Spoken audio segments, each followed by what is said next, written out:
जय हिंद फ्रेंड्स, कैसे हैं आप सब लोग। उम्मीद करता हूँ अच्छे होंगे, स्वस्थ होंगे। सो आज मैं लाया हूँ आपके लिए बहुत ही अच्छा वीडियो जो आपके लिए बहुत ज़रूरी है। तो आज मैं पढ़ाने के वाला हूँ क्रॉप प्रोडक्शन एंड मैनेजमेंट। मैं स्टार्ट किया था, सो मैं आधा कंप्लीट कर दिया था। मैं ट्रेडिशनल टूल्स से आज मैं पढ़ाने जा रहा हूँ, ठीक है। तो सबसे पहले ट्रेडिशनल टूल्स में पढ़ते हैं क्या है। The tools used traditionally for sowing seeds is shaped like a funnel. क्या होता है कि जो एक ट्रेडिशनली टूल्स होते हैं, जब हम सीड्स को क्या करते हैं, जब हम बोते हैं तो एक कैसा शेप रहता है, फनल लाइक शेप रहता है। तो उसमें क्या होता है, सीड्स को हम फिल करते हैं into the funnel and pass down in through 2 or 3 pipes having sharp ends. उनकी जो कॉर्नर साइड होता था, क्या होता था, बहुत ही शार्प होता है। और क्या होता है, 2 और 3 पाइप से वो पास 2 और 3 पाइप के थ्रू वो पास हो जाता है, ठीक है। अब क्या है कि these in pierce into the soil and place seeds there. अब उसी के थ्रू क्या होता है, सॉइल में चला जाता है, मिट्टी में चला जाता है, और वो सीड्स क्या होता है, वो प्लेस मतलब जगह से जगह डालता चला जाता है, ठीक है। यहाँ तक क्लियर है बातें, ठीक है। अब बढ़ते हैं नेक्स्ट पेज में। Seed drills. अब देखो सीड ड्रिल्स क्या होता है ये बताता हूँ मैं। देखो seed drills, now days the seed drills is used by sowing with the help of tractor. देखो अब सीड ड्रिल्स कैसे होता है, अभी के दिनों में क्या होता है, जो सीड ड्रिल्स होते हैं वो कैसे यूज होते हैं, जब हम बुआई करते हैं तो किसकी हेल्प से करते हैं, ट्रैक्टर की हेल्प से करते हैं।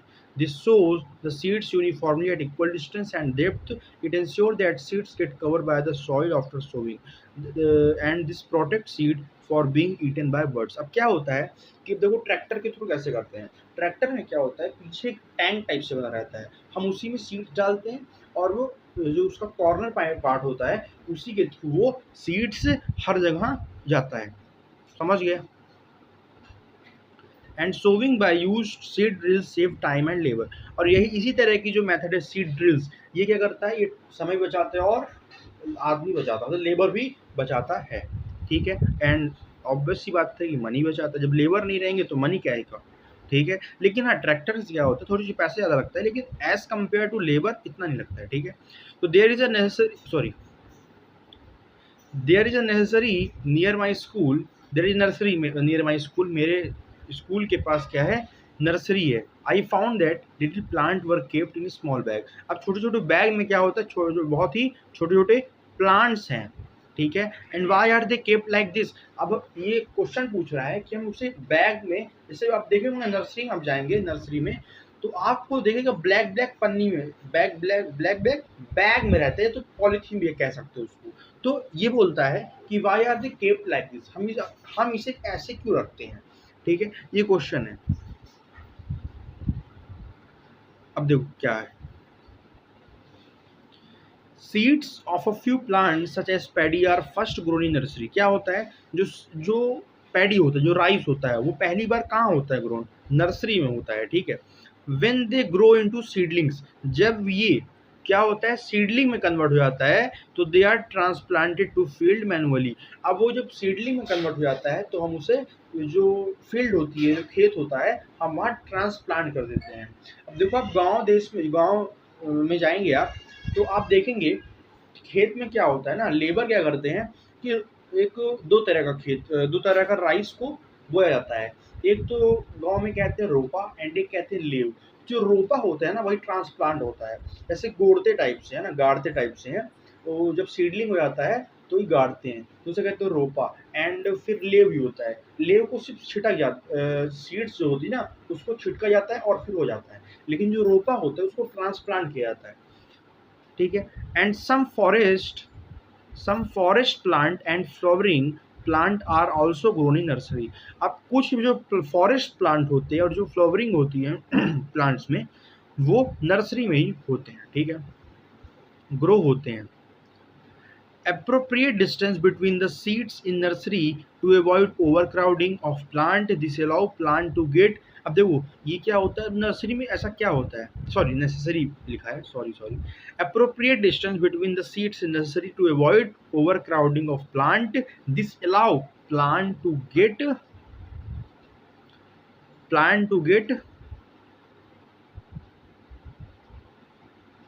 Sufficient sunlight, nutrition and water from the soil. अभी इसीलिए नेसेसरी हो जाता है, ज़रूरत हो जाता है सॉइल से क्या, sunlight, nutrition and water. At time a few plant may have been remove to prevent overcrowding. अब कुछ ऐसे प्लांट होते हैं जो कि हमें हटाने पड़ते हैं ओवर क्राउडिंग को प्रिवेंट करने के लिए, ठीक है। अब हम पढ़ेंगे एडिंग मैन्योर एंड फर्टिलाइजर। अब हम ये पढ़ेंगे कि जो हम सीड्स को जब हम सोइंग कर लेते हैं तो उसमें हम मैन्योर और फर्टिलाइजर का क्या रोल रहता है, ठीक है, वो बहुत इंपॉर्टेंट है कि मैन्योर मतलब होता है खाद, है ना, तो ये खाद का क्या रोल रहता है, सो ये पढ़ेंगे हम लोग, ठीक है। तो सबसे पहले बात करते हैं कि द सब्सटेंस, सुनना बात ध्यान से, the substance which are added to the soil in the form of nutrition for the healthy growth of plant are called as manure and fertilizer। कुछ ऐसा सब्सटेंस जो कि हम ऐड करते हैं सॉइल में, मतलब मिट्टी में, किसके फॉर्म में, न्यूट्रिशन के फॉर्म में, ताकि उसे न्यूट्रिशन मिल सके, हेल्दी ग्रोथ हो सके प्लांट की, तो इसे हम कहते हैं मैन्योर और फर्टिलाइजर। हम मैन्योर और फर्टिलाइजर एक ऐसा सब्सटेंस होता है जब हम सॉइल में डालते हैं तो प्लांट्स को या तो सीड्स को बहुत ही अच्छा न्यूट्रिशन मिल सकता है और वो अच्छे से हेल्दी ग्रोथ हो सकती है, तो इसे कहते हैं मैन्योर और fertiliser. So I hope this is clear. अब देखो क्या लिखा है, I saw a healthy crop growing in a farm in a neighbouring farm and the plant were weak, why do some plant grow better than others. अब देखो क्या होता है कि जो हेल्दी क्रॉप्स होते हैं, हेल्दी फसल होती हैं, वो फार्म में उगाए जाते हैं, और जो ऐसी दूसरी जगह प्लांट बहुत ही कमज़ोर रहते हैं। सो ऐसे कुछ प्लांट अच्छे होते हैं दूसरों से, ऐसा क्यों। सो ये सब मेरे को पूछा गया है मेरे से, ठीक है, हमसे। Soil supplies minerals nutrition to the crop plant. अभी जो सॉइल क्या करता है ना, क्या सप्लाई करता है, मिनरल सप्लाई करता है, न्यूट्रिशन सप्लाई करता है क्रॉप प्लांट्स में, ठीक है।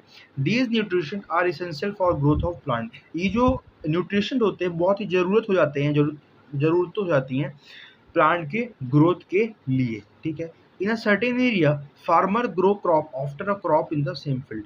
अब देखो क्या होता है, कुछ एरिया में क्या होता है, जो फार्मर होता है वो क्रॉप को ग्रो कर रहा होता है, किसके बाद, crop in the same field, पहले से फील्ड सेम करता है, ठीक है। The field is never left uncultivated और फॉलो। क्या होता है, जो फील्ड होता है वो कभी नहीं क्या करता है, अनकल्टिवेटेड और फॉलो नहीं छोड़ता है, ठीक है। क्यों, क्योंकि imagine what happens to the nutrition. अब उन न्यूट्रिशन का क्या होगा, continuous cultivation of crops make the soil poor in nutrition. अब देखो क्या होता है, जब हम जुताई या तो फसलों की जब हम कल्टीवेशन कंटिन्यूसली करते हैं तो वो क्या होता है, जो मिट्टी होती है वो पुअर होती जाती है, किस मामले में, न्यूट्रिशन के मामले में। Therefore, farmer to have add manure or fertilizer to the field and replenish the soil with nutrition। क्या होता है, इसी वजह से, ताकि जो सॉइल है उसमें न्यूट्रिशन पर्याप्त मात्रा में आती रहे, इसलिए हम उसे मैन्योर हम उसमें डालते हैं। क्यों, क्योंकि सॉइल रिप्लेनिश हो जाए, अच्छे से हो जाए विथ न्यूट्रिशन। इसी प्रोसेस को कहते हैं मैन्योरिंग। मैन्योरिंग क्या होता है कि जब फार्मर जो होता है वो सॉइल में मैन्योर ऐड कर रहा होता है, क्यों, क्योंकि सॉइल रिप्लेनिश हो जाए और न्यूट्रिशन भी मिल जाए, इसी प्रोसेस को कहते हैं हम मैन्योरिंग, ठीक है। इम्प्रॉपर और insufficient manuring result of weak plant. अगर हम पर्याप्त मात्रा में मैन्योर नहीं डालेंगे, मतलब खाद नहीं डालेंगे, और बहुत ही बेकार तरीके का होगा, प्रॉपर वे में नहीं होगा, तो वो वीक प्लांट हो सकता है, ठीक है। Manure is a organic substance, ये बहुत ही नेचुरल सब्सटेंस होता है, ऑर्गेनिक सब्सटेंस होता है, जो कि मतलब देसी तरह का उपाय है, खाद बनाया जाता है देसी तरीके से। कैसे, obtain from the decomposition of the plant और एनिमल वेस्ट। ये कैसे ऑब्टेन होता है, जब हम प्लांट और एनिमल जो वेस्ट होता है ना, प्लांट और एनिमल का, वो बहुत ही दिनों तक डिकम्पोज हो जाता है, तो उसे हम खाद, वो खाद बन जाता है। तो farmers dump plant and animal waste in pits at open places and allow to it decompose। The decomposition caused by microorganism। क्या होता है, जो फार्मर होते हैं ना, वो जो एनिमल प्लांट और एनिमल वेस्ट होता है वो किसी पिट्स में डाल देते हैं और वो खुली जगह में, ठीक है, वो अलाउ करते हैं ताकि वो डिकम्पोज हो जाए और वो खाद में कन्वर्ट हो जाए, मैन्योर में कन्वर्ट हो जाए। तो the decomposition is caused by some organism, microorganism। The decomposed matter is used as organic manure। ये जो डिकम्पोज हो जाता है मैटर, वो एक ऑर्गेनिक मैन्योर हो जाता है, मतलब नेचुरली खाद मिल जाता है, उसमें केमिकल्स नहीं रहते हैं, तो वो और भी अच्छा हो सकता है, ठीक है। तो you have already learn about vermi composting in class 6। आपने क्लास 6 में पढ़ा होगा कि वर्मी कंपोस्टिंग क्या होता है। सो आज हम लोग डिस्कस करेंगे, ये आप लोग देख लीजिएगा, एक्टिविटी इतना इम्पोर्टेंट है नहीं, ठीक है। मैं आपको यहाँ से पढ़ाता हूँ, चलिए पढ़ा देता हूँ, ठीक है।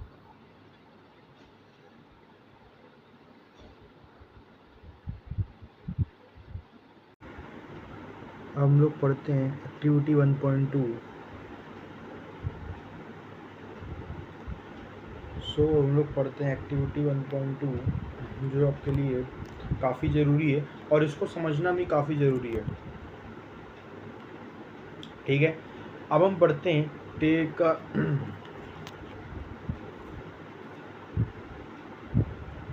देखिए कहानी बदल गई।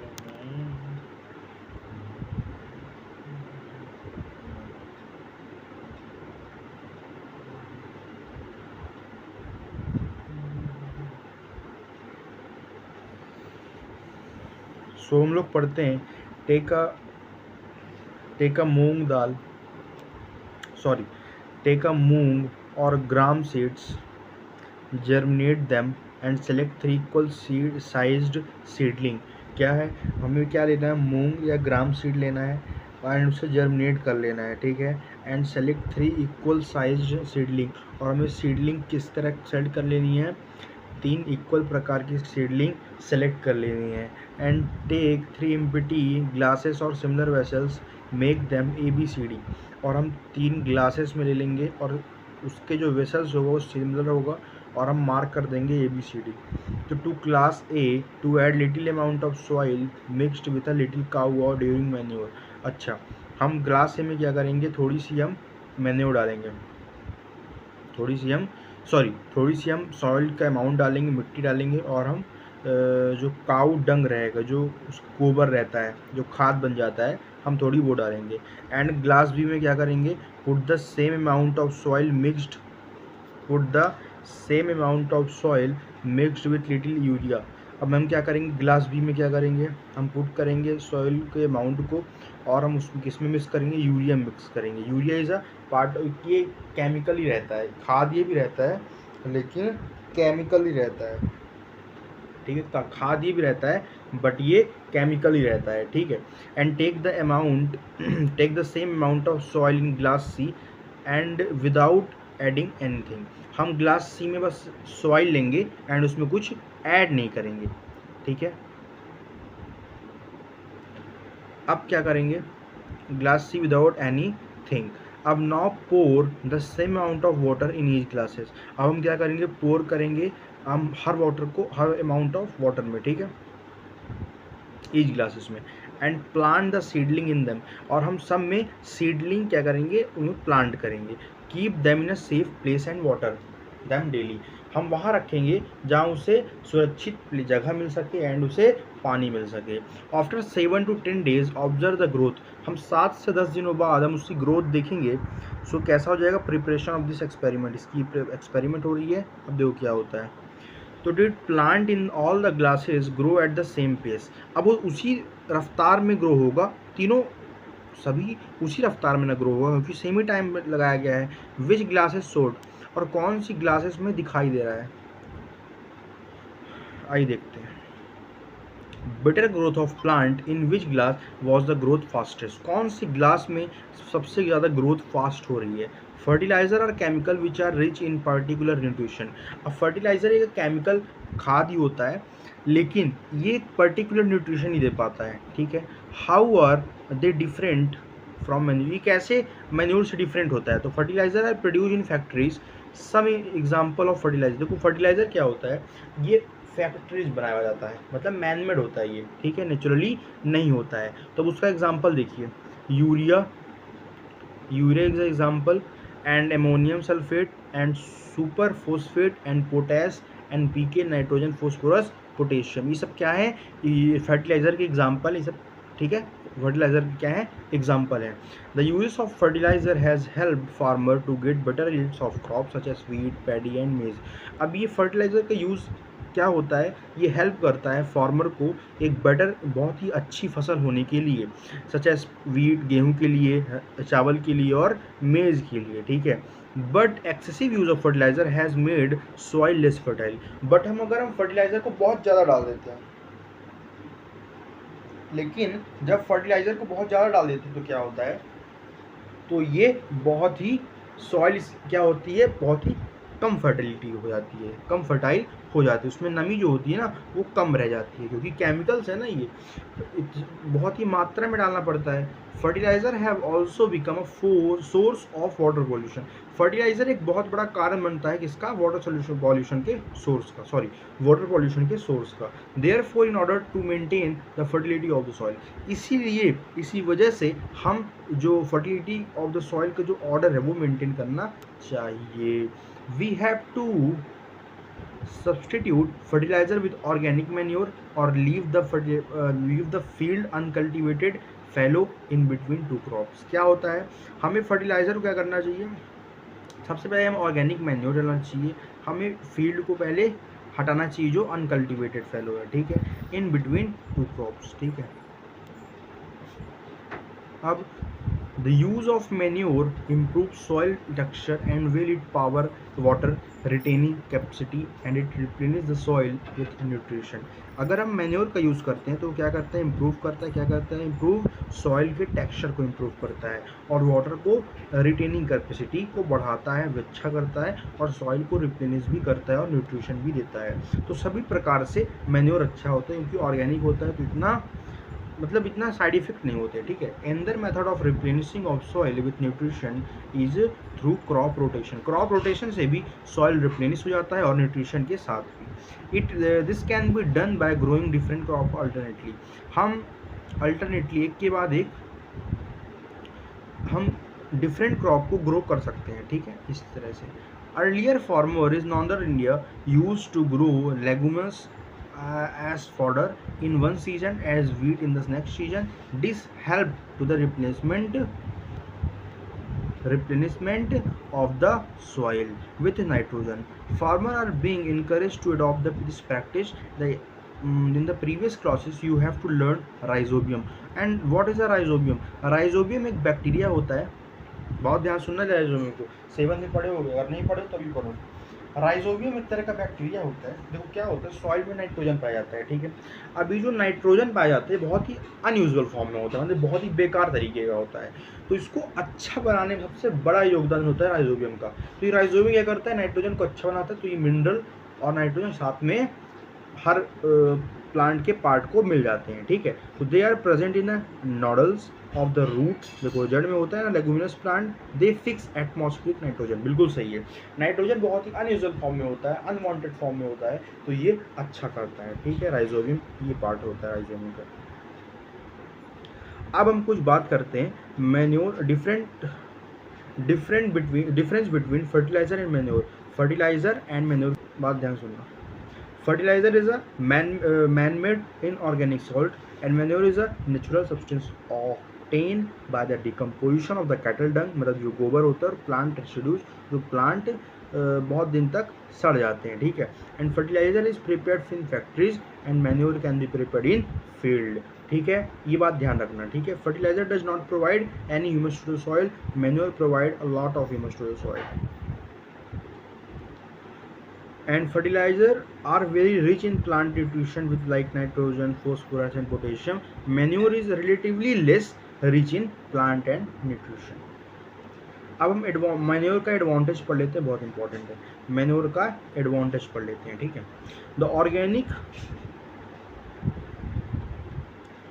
Organic manure is considered better than fertiliser. से बिल्कुल सही है, जो नेचुरल चीज़ें हैं वो बहुत ही अच्छी होती हैं, क्यों, क्योंकि उनके साइड इफेक्ट नहीं होते, फसलों को नुकसान नहीं होता। लेकिन ऐसा, हालांकि फर्टिलाइजर भी फसलों को नुकसान नहीं करता है, लेकिन अगर हम ज़्यादा मात्रा में डालते हैं तो फसलों को नुकसान कर सकता है, सॉइल में फर्टिलिटी भी कम कर सकता है, ठीक है। तो सबसे पहला काम क्या करता है manure, it enhance the water holding capacity in the soil. ये क्या करता है, इनहेंस करता है, मतलब बढ़ाता है किसको, वाटर की होल्डिंग कैपेसिटी सॉइल में बढ़ाता है। सेकंड क्या करता है, it makes the soil porous due to which exchange of gases becomes easy. Manure डालने से क्या होता है, सॉइल में पोर्स, लाइक पोर्स हो जाते हैं, पोर्स, ठीक है, ठीक है, पोर्स हो जाते हैं, उसकी वजह से आदान प्रदान किसका हो जाता है, गैसेस का एक्सचेंज हो जाता है, तो इस वजह से भी काफ़ी अच्छा हो जाता है manure. Third is it increase number of friendly microbe, बिल्कुल सही है। And fourth it improve the texture of the soil, बिल्कुल सही है, वो सॉइल को टेक्सचर को भी मेंटेन करके रखता है। अब थोड़ी इरिगेशन की बात कर लेते हैं। All living being need water to live, हमें जीने के लिए पानी चाहिए, सभी लिविंग बींग को चाहिए। Water is important for proper growth and development, water जो होता है, पानी जो होता है, वो सभी जीव के लिए बहुत ही प्रॉपर ग्रोथ और डेवलपमेंट भी कराता है। Water is absorb by the plant roots, water कहाँ से एब्जॉर्ब होता है, प्लांट रूट से एब्जॉर्ब होता है। Along with water, minerals and fertilizer are also absorbed. Plant contain nearly 90% water. बिल्कुल सही कह रहा है। क्या होता है, जो प्लांट होता है ना, वो कंटेन करके 90% वाटर कंटेन करके रखता है। Water is essential because germination of seed does not take place under dry condition.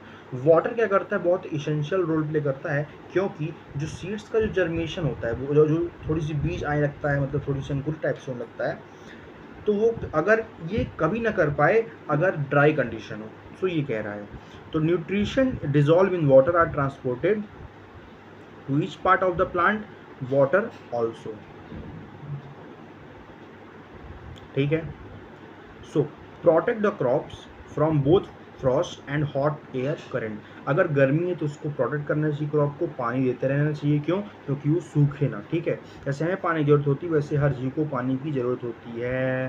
To maintain the moisture of the soil for healthy crops growth, field have to water the regularly, हमें अगर soil के moisture को maintain करके रखना है, अगर फसल healthy होंगे, अगर हेल्दी होने चाहिए, अगर ग्रोथ अच्छी होनी चाहिए, फील्ड में वाटर डालना है रेगुलरली, तभी ये सब हो पाएंगे, ठीक है। Supply of water to crops at regular interval is called irrigation, अगर हम वाटर की सप्लाई करते हैं क्रॉप में, फसलों में, अगर ऐसे टाइम ट्रे टाइम, तो उसे हम कहते हैं इरिगेशन, ठीक है। The time and frequency of irrigation varies from crop to crop, अभी जो टाइम और जो फ्रिक्वेंसी होती है इरिगेशन की, वो हर क्रॉप की अलग अलग होती है, ठीक है, वेरी करती रहती है। Soil to soil and season to season, in summer the frequency of watering is higher, मतलब जब समर सीजन में जो भी फसल लगते हैं उनको वाटर की जरूरत बहुत ज़्यादा रहती है, क्यों, क्योंकि उसमें समर रहता है, मतलब गर्मी बहुत पड़ती है, इसलिए पौधे सूख भी सकते हैं, फसल नुकसान भी हो सकते हैं, इस वजह से उनको वाटर का लेवल बहुत ही ज़्यादा चाहिए होता है। Why it is so good, it is due to weak increase rate of evaporation, बिल्कुल सही है, of water from soil and the leaves, बिल्कुल सही है, ठीक है। It was very careful this year about watering the plant. Last summer my plant dried and died. क्योंकि गर्मी इतनी पड़ती है, इवोपरेट होता रहता है पूरा पानी, तो इस वजह से पानी बहुत ज़्यादा लगता है, इस वजह से reason is this. So irrigation का सोर्स क्या हो सकता है, the sources of water of irrigation are wells, tubewells, pond, lake, river, dam and canals, बहुत तरह के सोर्स हो सकते हैं इरिगेशन के, ठीक है। अब देखो कुछ ट्रेडिशनल मेथड होते हैं इरिगेशन के। अब ट्रेडिशनल मेथड क्या होते हैं इरिगेशन के, the water available in wells, बिल्कुल सही, जो वेल्स होते हैं ना उसमें वाटर अवेलेबल होता है, लेक्स में होते हैं, कैनाल्स में होते हैं, लिफ्टेड, हमें थोड़ी सी पानी निकालना पड़ता है, lifted up and different method in different region, मतलब हमें अलग अलग प्रकार से हमें लिफ्ट करना पड़ता है, लिफ्टेड अप करना पड़ता है, और हमें अलग अलग रीजन में दे देना होता है for taking it to the field. अब बात ध्यान सुनना, कैटल और human labour is used in these method, अब देखो कैटल ह्यूमन जो लेबर होते हैं इस मेथड में यूज्ड होते हैं। So these method are cheaper but ये लेस इफिशिएंट, मतलब बहुत ही ज़्यादा ये प्रभावित नहीं करता ये मेथड, बट ये चीपर है, ठीक है। द वेरियस ट्रेडिशनल वेज, अब कई अलग अलग प्रकार के ट्रेडिशनल तरीके होते थे जो कि पहले के लोग ये सब अपनाते थे, ठीक है। जैसे एक हो गया मोट, एक हो गया चेन पंप, ये तरीका था। सबसे पहला मोट एंड ढेकली भी होता था, एंड राहत, मोट, ढेकली, राहत, ठीक है। सबसे 4 थी, है मोट, चेन पंप एंड ढेकली एंड राहत। सो सही, एकदम बढ़िया करिए, मतलब एक बार रिकॉल कर लेते हैं। सबसे पहला ट्रेडिशनल मेथड क्या क्या होता था, पहला ट्रेडिशनल मेथड क्या होता था, मोट। दूसरा ट्रेडिशनल मेथड क्या होता था, chain pump. Chain pump, and तीसरा क्या होता था, चेन पंप, मोट, एंड तीसरा राहत, एंड चौथा ढेकली, मोट, चेन पंप, राहत एंड ढेकली। ठीक है, इतनी बातें क्लियर हो गई क्या? ठीक है। अब pump are commonly used for lifting water, जो पंप होते हैं ना वो वाटर को ऊपर खींचने में मदद करते हैं। Diesel, biogas, electricity and solar energy is used to run these pump. अब देखो, diesel, biogas, electricity and solar energy का यूज़ कब होता है? जब ये पंप चालू होते हैं। ठीक है। अब मॉडर्न मेथड क्या होता है? ट्रेडिशनल मेथड जान लिए क्या क्या होता था, मोट, चेन पंप, राहत और ढेकली। मॉडर्न मेथड क्या क्या होते हैं? Modern method of irrigation help us to use water economically. हम जो मॉडर्न मेथड होता है वो इरिगेशन का, वो बहुत ही अच्छा होता है। वो क्या हेल्प करता है? Water economically. ठीक है, देखते हैं। The main method used are as follow. दो प्रकार के बहुत ही मेन मेथड होते हैं। सबसे पहला मेथड होता है sprinkle system. This system is more useful on the uneven land where sufficient water is not available. ये वहाँ अवेलेबल बहुत ही अच्छा होता है जहाँ वाटर का जो लेवल, वाटर का जो इतना सफिशिएंट नहीं होता जिस जगह में, वहाँ के लिए स्प्रिंकल सिस्टम बहुत इंपॉर्टेंट होता है। The perpendicular pipes having rotating nozzles on top. अब देखो, ये एक तरह के परपेंडिकुलर पाइप लगी रहती है और वहाँ पर नोजल्स रोटेट कर रहे होते हैं उसके टॉप में। ठीक है, and join to the main pipeline, और ये बहुत ही मेन पाइपलाइन से जॉइन रहता है और ये हमेशा रेगुलर इंटरवल में होता है। ठीक है।